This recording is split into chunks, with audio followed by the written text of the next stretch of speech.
এই জাতির আগামী দিনের ভবিষ্যৎ জনাব তারেক রহমান।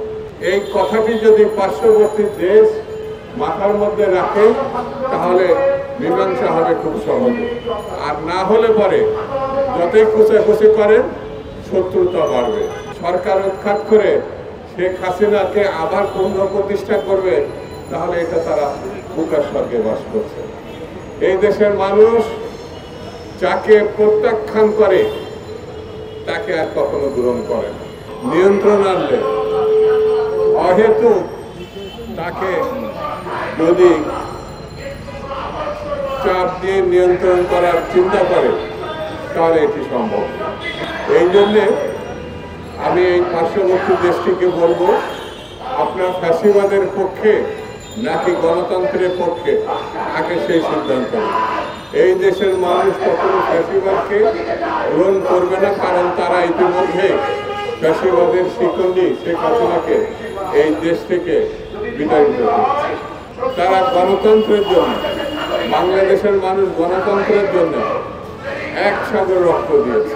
বাংলাদেশের মানুষ স্বাধীনতার জন্য সশস্ত্র যুদ্ধ করে বিজয় লাভ করেছে। এই জাতির নেতা শহীদ জিয়া রহমান, এই জাতির নেত্রী দেশনেত্রী বেগম খালেদা জিয়া, এই জাতির আগামী দিনের ভবিষ্যৎ জনাব তারেক রহমান।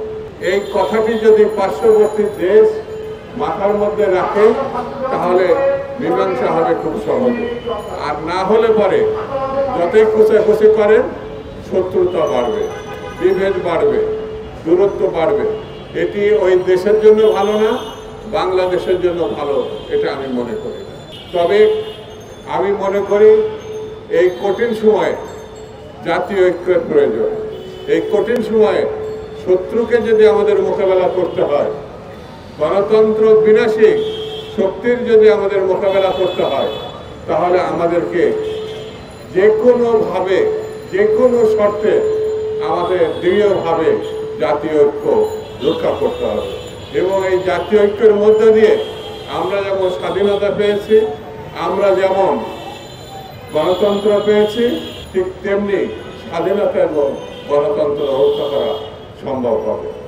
ছোটখাটো বিভিন্ন ঘটনা ঘটতে পারে, ওই ঘটনার মধ্য দিয়ে যদি ষড়যন্ত্রকারীরা মনে করে সানবিট সব দিবে সামাল।